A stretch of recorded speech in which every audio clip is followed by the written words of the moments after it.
พุท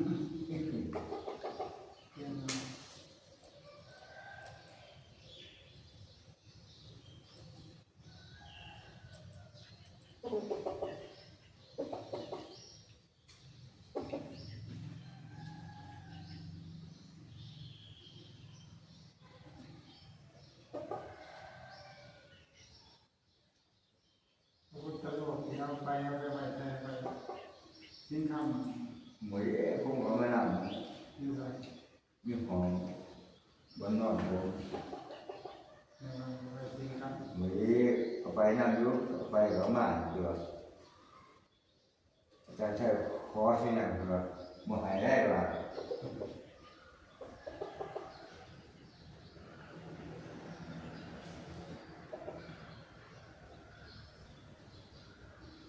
สนาไปไป เ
วัดคนนี้ได้หลวงพ่ออยู่วัด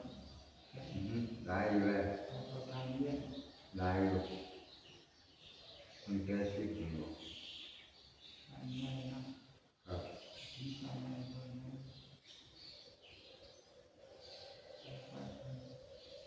วัดเราคนนี้มีวัดใหม่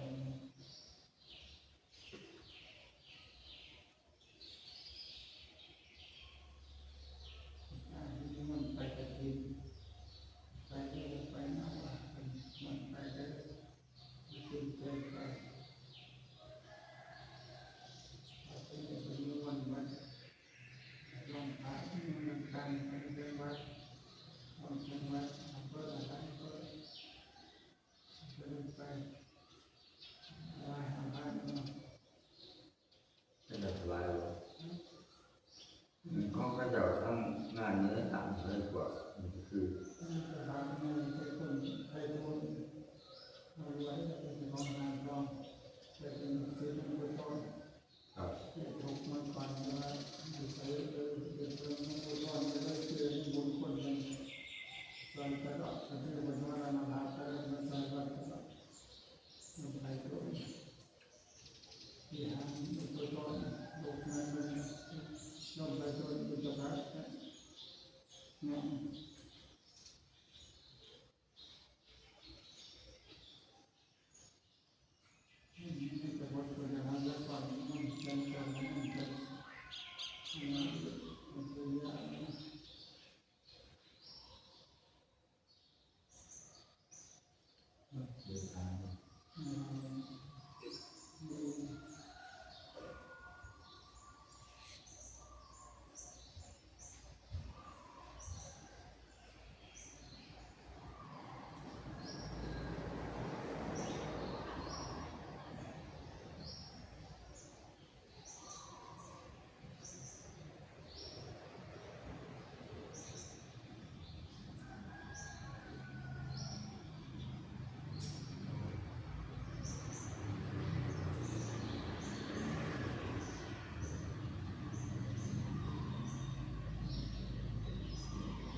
เชื่อไปเลยมาทำแขกที่เดียวทำแขกว่ามาหาออกมา ใช้มันมีเรื่องนะไม่ข้าวครับนะข้าวแล้วมาเอาคนนั้นเนี่ยมันเป็นเรื่องไปการใช้บ้านนะลองทำเรื่องนี้มันก็มาเราได้ก็มาหา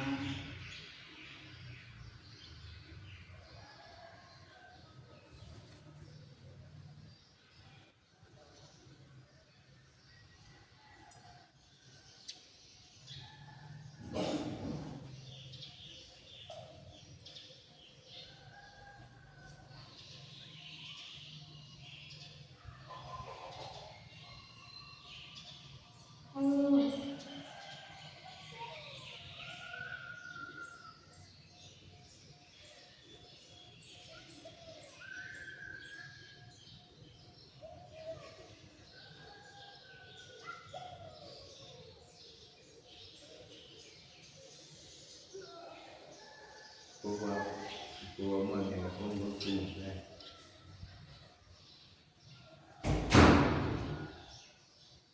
ใช้คนมีแค่ตอนนั้นก็เป็น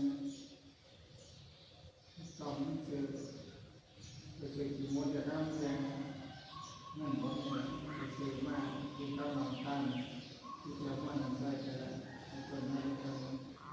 มีไฟมาเจอหนังใส่กันเลยรายที่เจอหมดทั้งหมดตอนนี้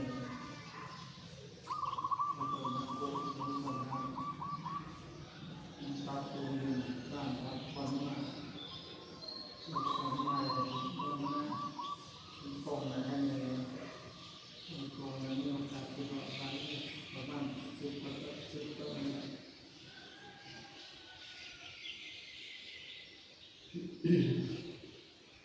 โย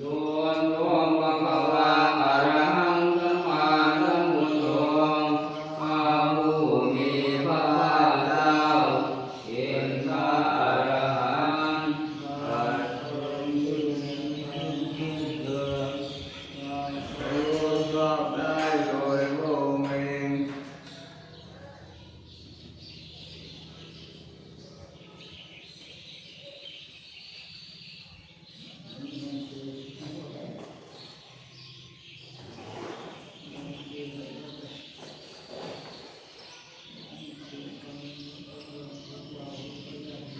โยนโสภะคะวะอะระหังสัมมาสัมพุทโธพระผู้มีพระภาคเจ้านั้นพระองค์ใดเป็นพระอรหันต์ตัดเบื้องกิเลสเบื้องทุกข์สิ้นเชิงตัดสรู้ชอบได้โดยพระองค์เองสว่างละตัวเทียนนามพระพุทธธรรมพวงพระธรรมเป็นธรรมอันพระผู้มีพระภาคเจ้าพระองค์นั้นตรัสไว้ดีแล้วตัวปฏิปันโนยัสสะภะคะวะโตสาวกสังโฆพระสงฆ์สาวกของพระผู้มีพระภาคเจ้าพระองค์นั้นปฏิบัติดีแล้วตามมายังพระภะวันตังสัมมังสัมพังอิเมตัสสะเรหิยะถาภาวะมิเตหิยะภิโมทยามังข้าพเจ้าทั้งหลายขอโอนทายอย่างเลี้ยงเติมพระผู้มีพระภาคเจ้าพระองค์ใดความทั้งพระธรรมและพระสงฆ์ล้วนทั้งสังฆราชทั้งหลายเหล่านี้การยกขึ้นตามสมควรแล้วดังไรสาธุโนพันเตภะคะวะสุนิรังปริมิปุโนเบียข้าแต่พระองค์ผู้เจริญพระผู้มีพระภาคเจ้าเมียปรินิพพานนานแล้วทรงตั้งคุณอันทำเป็นประโยชน์ไว้แก่ข้าพเจ้าทั้งหลายปานิมมาทนาตานุกรรมปมานัสสะทรงมีพระฤทัยอนุเคราะห์แก่พวกข้าพเจ้าตามเป็นโดยล้วนทางเอียงเมียงจังกาเรียนทุกขตามนันทางกาลควรเป็นปฏิการทานตัวของพระผู้มีพระภาคเจ้าทรง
มีพระภาคเจ้า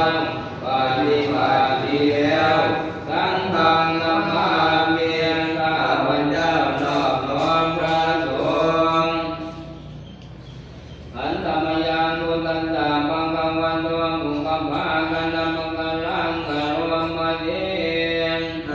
มุตัสสะปังกังวันโตขอน้อมน้อมแด่พระผู้มีพระภาคเจ้าพระองค์นั้นอะระหะโต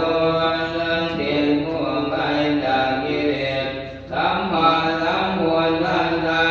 ตรัสรู้ชอบได้โดยพระองค์เองนะโมตัสสะภะคะวะโตขอน้อมน้อมแด่พระผู้มีพระภาคเจ้าพระองค์นั้นอะระหะโตซึ่งเป็นผู้ไกลจากกิเลสสัมมาสัมพุทธัสสะตรัสรู้ชอบได้โดยพระองค์เองนะโมตัสสะภะคะวะโตขอน้อมน้อมแด่พระผู้มีพระภาคเจ้าพระองค์นั้นอะระหะโตซึ่งเป็นผู้ไกลจากกิเลสสัมมาสัมพุทธัสสะตรัสรู้ชอบได้โดยพระองค์เองอันธรรมยังพุทธานุสติกยังกะโรมะเทวังภวันตังเอวังกัลยาณโนอิติตันโตอะมุขโตโอหิริตางานของพระผู้มีพระภาคเจ้านั้นได้ดวงไปแล้วอย่างนี้ว่าเอียติปิโสภะคะวาพอเรียนอย่างนี้อย่างนี้พระผู้มีพระภาคเจ้านั้นอะระหังเป็นผู้ไกลจากกิเลสสัมมาสัมพุทโธเป็นผู้ตรัสรู้ชอบได้โดยพระองค์เองเมียตาตระสัมปันโนเป็นผู้ถึงความบริสุทธิ์และตระหนักภูมิโตเป็นผู้ไปแล้วด้วยเดียนโลกวิทูเป็นผู้รู้ดังแจ่มแจ้งอนุตตรบริสุทธิ์ธรรมสารเพียรเป็นผู้สามารถเบิ่งผู้สอนที่หลวงควรเปิดได้อย่างไม่มีใครยิ่งกว่า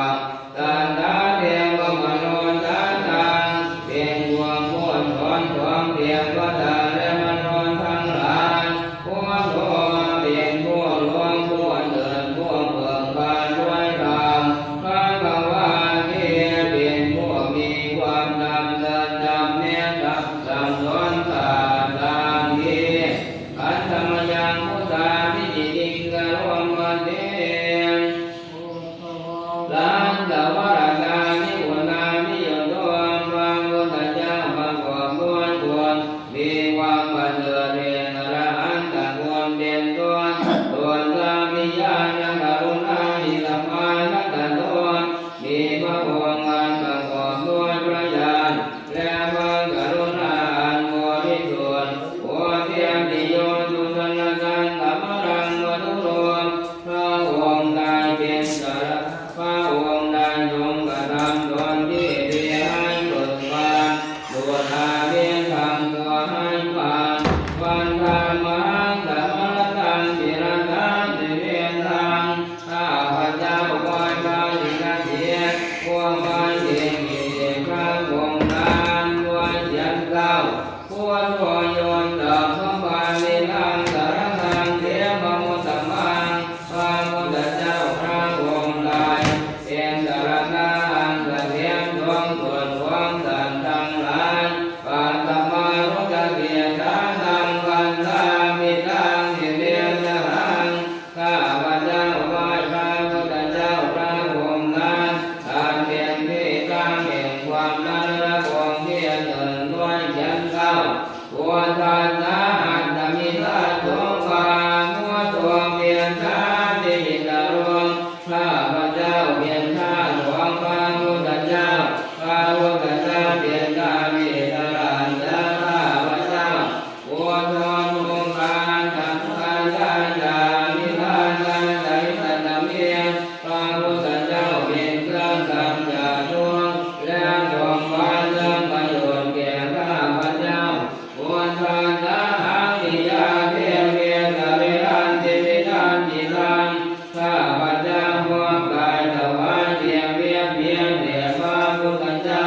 วันทันโตหังจะเรียนสาเพียงวันทาเสียปัสโคติตาข้าพเจ้ามุ่งมั่นอยู่จะประพฤติตามเรื่องความตรัสรู้ดีของพระพุทธเจ้านาทิเมียนตระตังอัญญังมุโสเมียนตระตังพลังตระนาเอิ้นของข้าพเจ้าไม่ดีพระพุทธเจ้าเพียนตระนาอันประเสริฐของข้าพเจ้าเทียนเทียนนันตาเจ้าวาเทนาวัฏยังกรุณาจะเนีย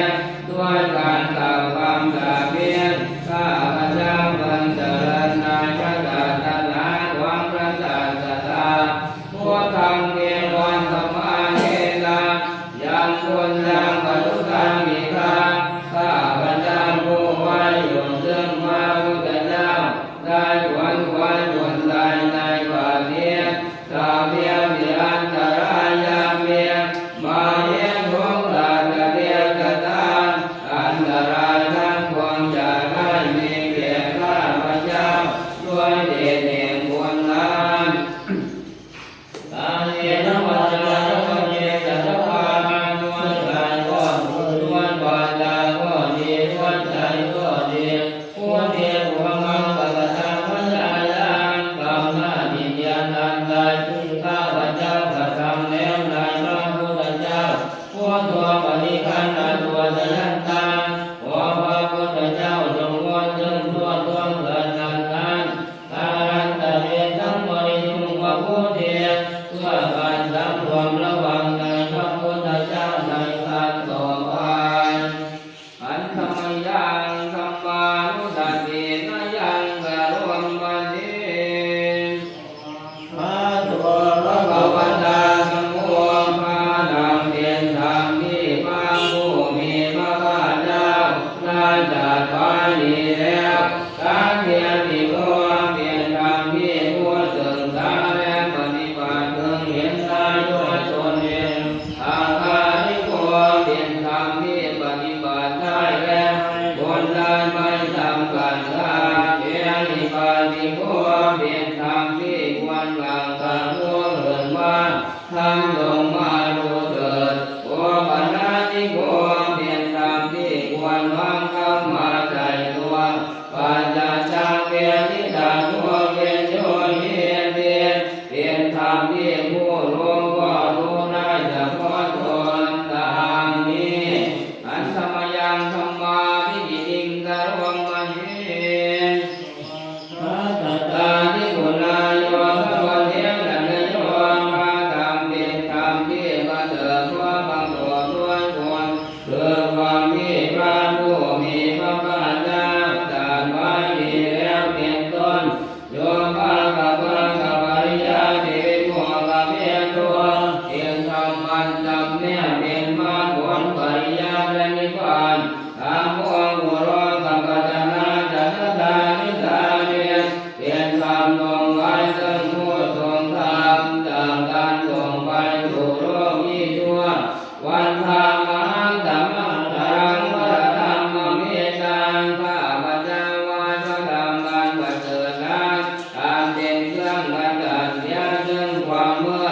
ธรรมโมโยนธรรมกามินังสารนังเกวมุตตมันพระธรรมกายเป็นสารณะอันเกษมดวงส่วนของสัตว์ทั้งหลายทุติยานุสติตาธรรมวันตาปิตาเสเวนะหังข้าพเจ้าไหว้พระธรรมนั้นอันเป็นที่ตั้งแห่งความระลึกองค์ที่สองด้วยฉันเก้าธรรมัสสะจะมีท่าโสวันธรรมวงเวียนสาวิกิตโรข้าพเจ้าเป็นท่าหลวงพระธรรมพระธรรมเป็นนาวิตราเหลือข้าพเจ้าธรรมวงดวงกาตะกาจ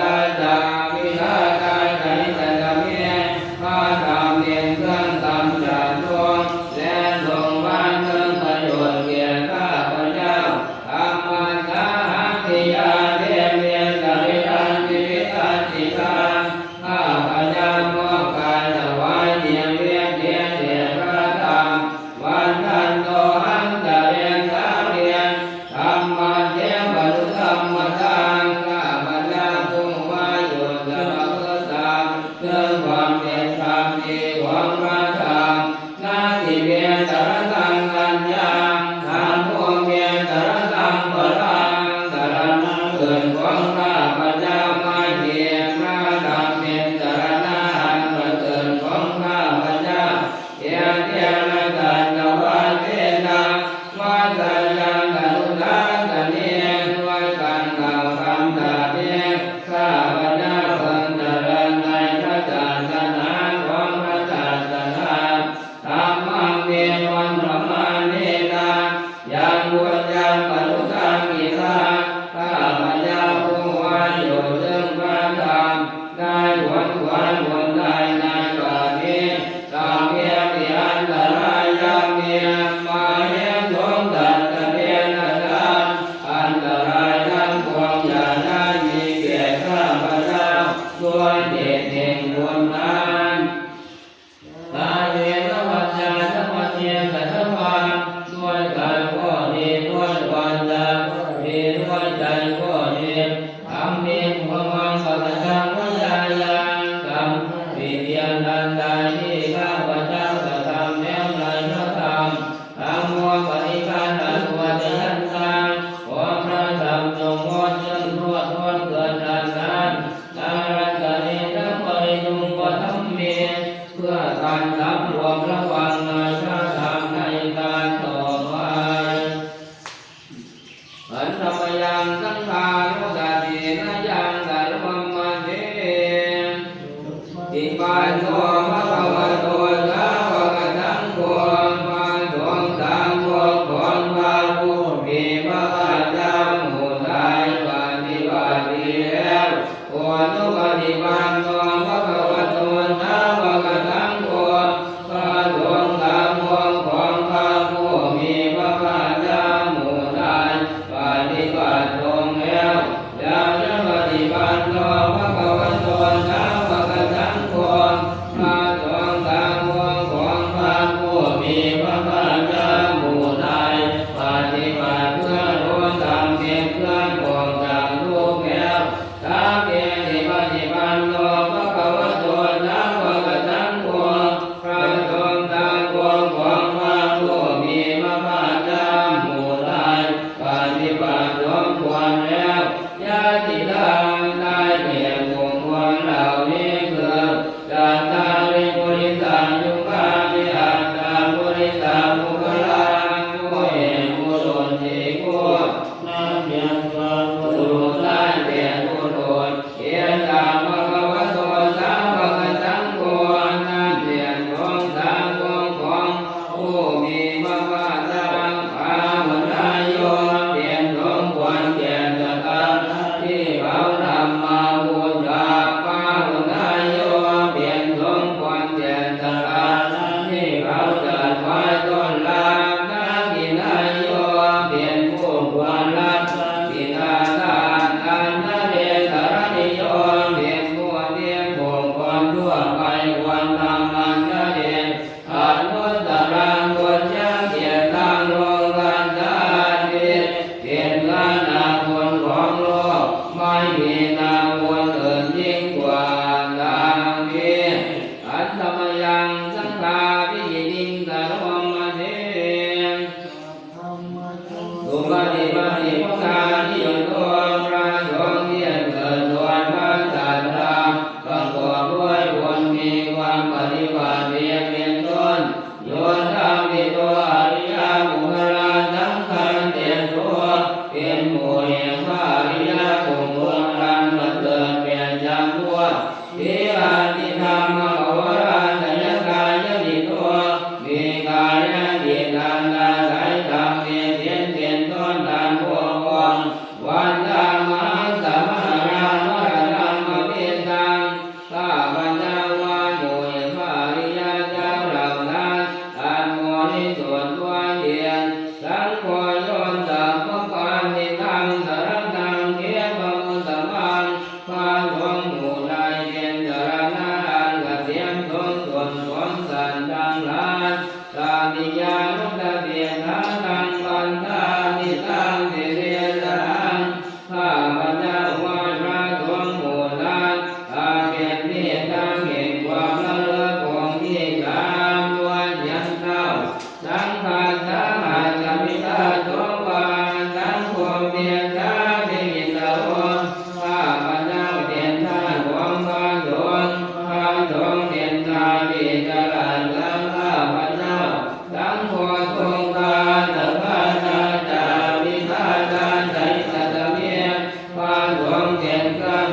ทุกข์และทรงมาซึ่งประโยชน์แก่ข้าพเจ้า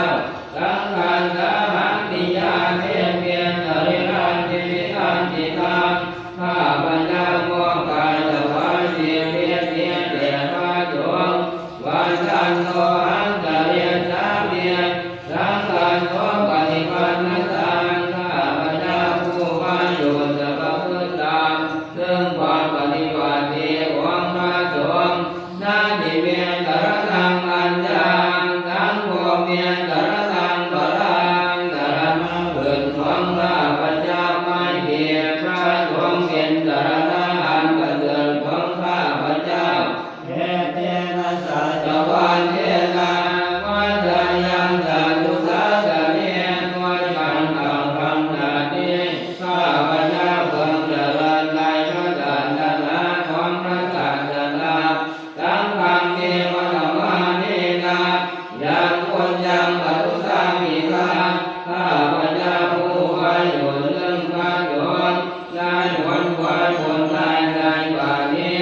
ตามเพียงที่อันตรายามเนียมาเลี้ยงทงทานกระเพียงกระทำอันตรายทั้งปวงอย่าได้มีแก่ข้าพเจ้าด้วยเดชแห่งบุญนั้นกายเยกวัจจาธรรมเนียสัตวังด้วยกายก็ดีด้วยวาจาก็ดีด้วยใจก็ดีสังเกตอุปมังปะกะทังมัญญายังตามหน้าที่เนียงรัตใจที่ข้าพเจ้ากระทำแล้วในพระสงฆ์ทั้งสองพระนาตัวจะยันตังขอพระสงฆ์ทรงงอนซึ่งโทษล่วงเกินอันนั้นพาลันตะเมทั้งบริทุงวัดทั้งเกียรติเพื่อการตั้งรวมระวังในพระสงฆ์ในการต่อไปอันตมยังลกิกาปัจจเวกนาปาทังปันอามาเสนอปัจจเวกิตวายังเยวรังปริโภตังกิโมตังอันดาวลุ่มบ่งแล้วไม่ทันวิจารณาในวันนี้ทั้งยังวันเทวาเจตันตาปฏิฆาตายากิโมนั้นดาวลุ่มบ่งแล้วเพียงเพื่อบำบัดความหนาวโอนันตาปฏิฆาตายาเพื่อบำบัดความร้อนดังธรรมะปฏิวาตาตปฏิเวตวัฏปัฏฐานังปฏิฆาตายาเพื่อบำบัดสัมปัตอันเกิดจากเกิดลมแดดและเลื่อนการทั้งหลายยังมาเพียงมาหิริโกตินาปฏิฆาตนาทานและเพียงเพื่อปกปิดอวัยวะอันให้เกิดความละอายอันธรรมยาปัจจเวกิตวาโยเกณฑปาโตปริพุทโตยินตบาตายอันนาสันแล้วไม่ทันวิจารณาในวันนี้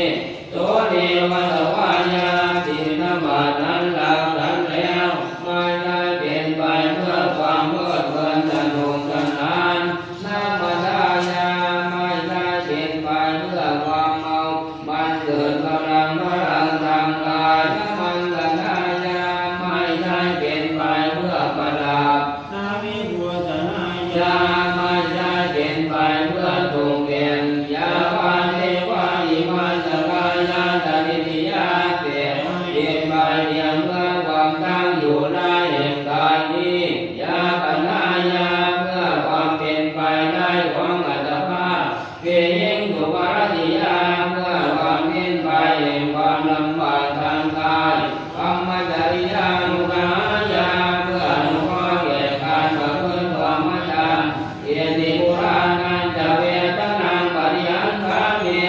ด้วยการทำอย่างนี้เราย่อมละงันเสียได้ซึ่งทุกขเวทนาเก่าคือความเหี่ยวทั้งวันจะเวทนาและอุปาเดชะเมีย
ทันพิจารณาในวันนี้โสจังวาเนวาหุพันนานังวยาปาทิกานังเวทนานังปฏิฆาตายาทิราคะเมียการบริภารนาลาโมนิโภคแล้วเรียนเพื่อบำบัดทุกขเวทนา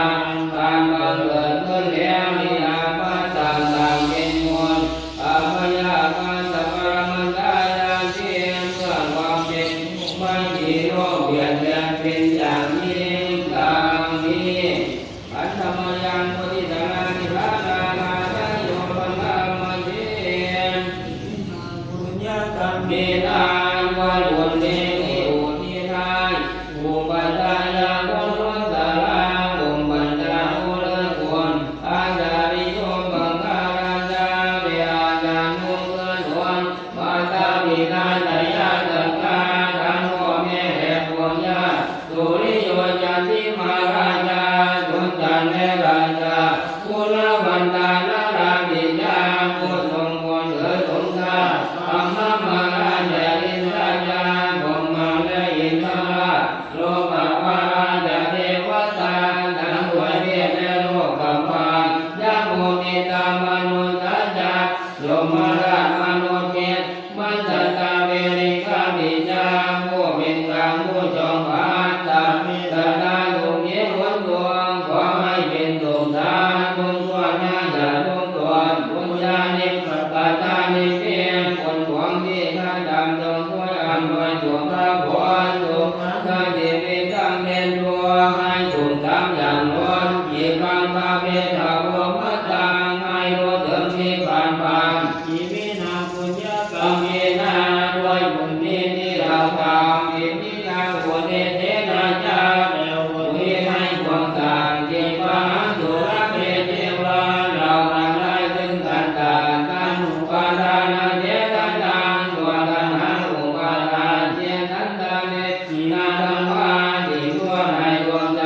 ยาวันนิพพานาโตมังมังกว่าเราจะถึงนิพพานนั้นโตสัพพะทาเยวามังในที่ตังสันดานยะถาชาโตภะเวทุกภพที่เราเกิด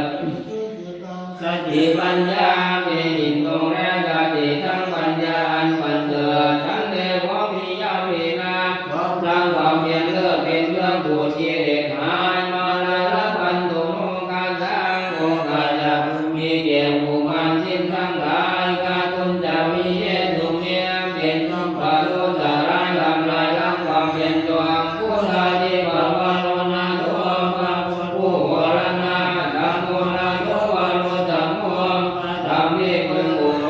นาโตปัจเจกะพุทโธญาวัปปัจเจกะพุทธะสวงขันโมนาโตตะโลมะมังโลภะสงที่พึงไม่ยอมเกโตธรรมานุภาเวนะด้วยอานุภาพนั้นมาโลกะสังฆปันตุมาขอหมู่มันจะได้ย่อมทัสสะปุญญานุภาเวนะด้วยเดชบุญทั้งสิบความมาโลกะสังฆปันตุมาจะเกิดโอกาสแก่มันเกิดวันทามิบุญตังเพียรโดนตังธรรมะธรรมเมปันเตปันตามิธรรมังตปะเมโดนตังธรรมะธรรมเมปันเตวันทามิตังตปะเมโดนตังธรรมะธรรมเมปันเตวันทามิวิลามันดาภูปัฏฐาจริยานังธร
จึงโยนต้องความอั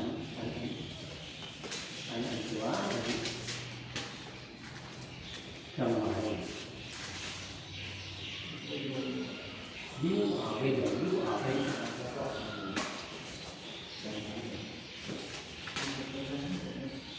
เดี๋ยวมาทำ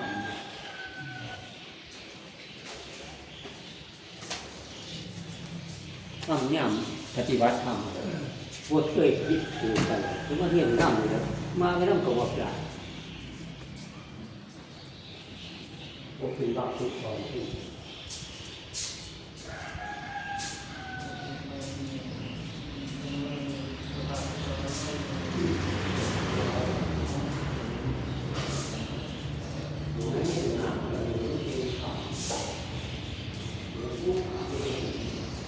ที่ใส่ว่า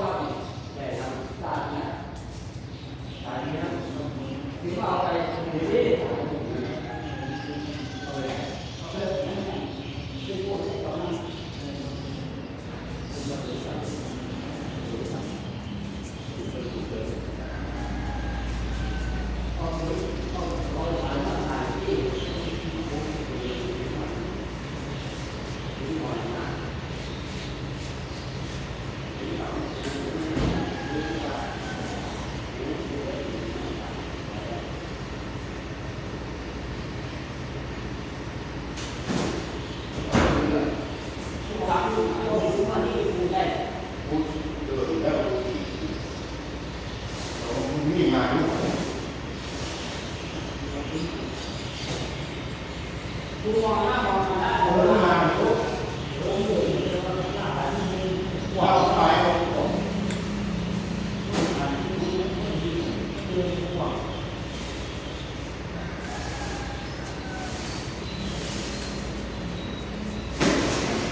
Thank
พอแล้วเลยเพิ่นน่ะ